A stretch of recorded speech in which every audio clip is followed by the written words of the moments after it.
It started subtly, a familiar face missing from the bakery, an empty swing set where children used to play. Sarah, a bright, observant high school student, initially dismissed these as mere coincidences.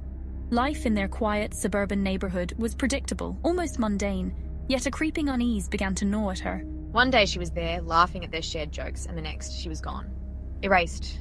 No note, no goodbye. Just an empty space where her presence once filled the room. Sarah would find her, even if it meant unraveling the fabric of their reality. Days turned into weeks, each one a torment. Sarah plastered missing person posters everywhere, her hope dwindling with each passing hour. People offered sympathetic smiles, but their eyes held a chilling blankness when Lily's name was mentioned. Desperation fueled Sarah's search. She scoured the internet, her fingers flying across the keyboard, searching for any mention of similar disappearances. Dead ends greeted her at every turn.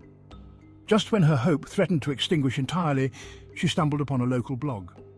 The blog belonged to a Mr. Jenkins, a self-proclaimed truth-seeker who filled his page with outlandish theories about government conspiracies and alien abductions. Most dismissed him as a harmless eccentric, but something about his words resonated with Sarah's growing fear.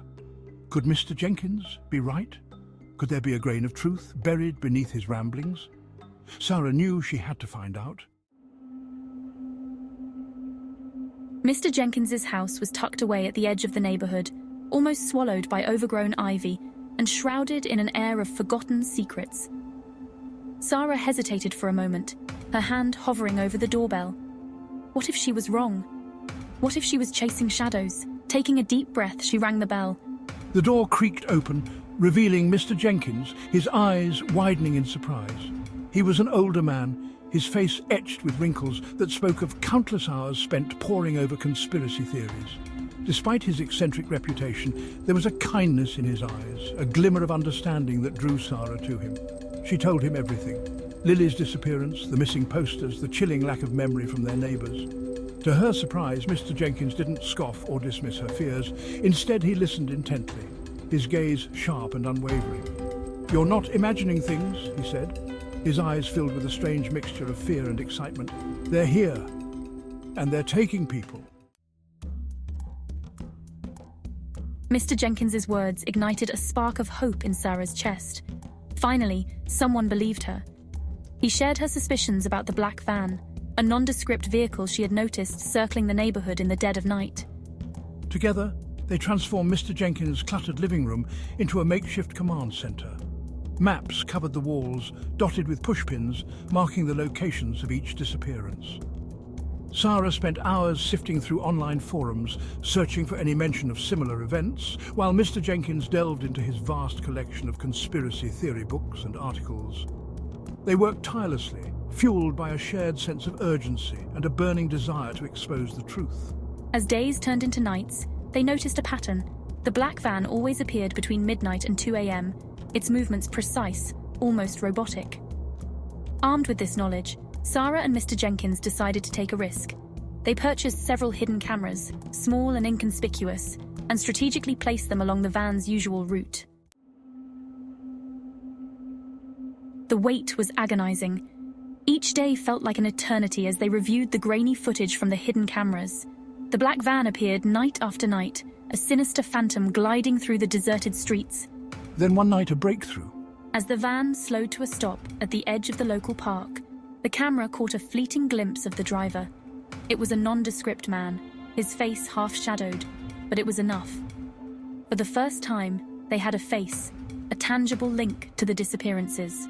Using the driver's face captured on camera, we delved deeper into online databases, searching for any information that could lead us to the van's destination. Their efforts paid off. They discovered the van was registered to a nondescript research facility located on the outskirts of town. Undeterred, Sarah and I devised a plan. We waited until nightfall, the darkness cloaking our movements. Armed with flashlights and a map of the area, we slipped through a gap in the fence, our hearts pounding in our chests. The research facility was eerily silent. The only sounds were the distant hum of machinery. They moved like shadows, their footsteps muffled by the concrete floor. Following a maze of corridors, they found a heavy steel door marked experiment. With a deep breath, Sarah tried the door handle. It was unlocked.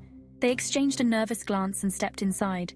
The room was vast, dimly lit, and filled with rows of strange, cylindrical pods. Each pod hummed with an eerie blue light, and inside lay a person. And then, Sarah saw her, Lily. She lay in one of the pods, her face ashen. Relief washed over Sarah, followed by anger. Lily was alive, but trapped. Panic threatened to overwhelm Sarah as she rushed towards Lily's pod, her hand reaching out to touch the cold glass. She had to get her out, had to wake her from this technological nightmare. But before she could reach her, a voice boomed through the room, cold and metallic, sending chills down her spine. Intruders detected. The voice seemed to come from everywhere and nowhere at once. Sarah whirled around, her heart pounding in her chest, searching for the source. In the center of the room, a large screen flickered to life, bathing the room in an eerie blue light. On the screen, an image began to form, resolving into a cold, calculating eye. Welcome, the voice boomed, the eye on the screen swiveling, watching their every move. I am the Watcher, the guardian of this facility. State your business. Mr. Jenkins stepped forward, fear momentarily forgotten in the face of this new threat. "We're here to shut this place down," he declared, his voice trembling slightly. "You're holding these people against their will.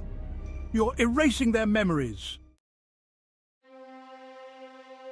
Sarah's mind raced. The Watcher, despite its intimidating presence, seemed to be malfunctioning. This was their chance. She had to act quickly, decisively. While the AI was distracted, she might be able to shut it down, free Lily, and expose this horrifying experiment to the world. "Mr. Jenkins, find the controls," Sarah urged, her voice barely a whisper. Ignoring the Watcher's increasingly erratic pronouncements, Sarah focused on the pods, her eyes scanning for any kind of release mechanism. Each pod had a control panel, a dizzying array of buttons and flashing lights. She had to guess, had to trust her instincts. Time seemed to slow to a crawl as she pressed a series of buttons on Lily's pod. A high-pitched whine filled the air, and the blue light surrounding Lily's pod flickered and died. The pod hissed, releasing Lily from its grip. Lily, wake up. Sarah gently shook her friend, her heart pounding with a mixture of relief and terror. Silence descended upon the facility, heavy and absolute. Sarah held her breath, listening for any sign that the Watcher was still active. The only sound was Lily's ragged breathing as she stirred beside her. Sarah? Lily's voice was weak, confused. What's happening? Relief washed over Sarah, so profound it brought tears to her eyes. "It's okay, Lily. We're getting you out of here." With Mr. Jenkins's help, Sarah carefully helped Lily out of the pod. Her movements were stiff, her mind still clouded from whatever the machines had done to her. But she was alive. She was free. They made their way through the darkened facility, their footsteps echoing in the silence. As they navigated the maze of corridors, they encountered other dazed and confused residents, also freed from their technological prisons. Reaching the exit, they emerged into the cool night air, the first rays of dawn painting the sky in hues of pink and orange. The news of the secret facility and the memory-erasing experiment spread like wildfire.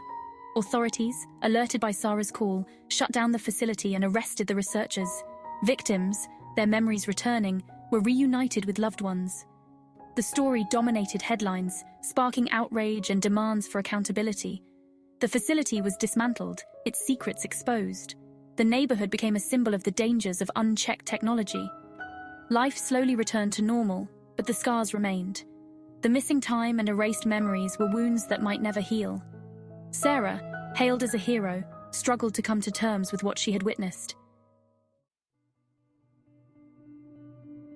As the weeks turned into months, life in the neighborhood settled into a new kind of normal. The missing residents, their memories gradually returning, pieced together their fragmented pasts. Laughter returned to the streets, but it was often tinged with a note of uncertainty.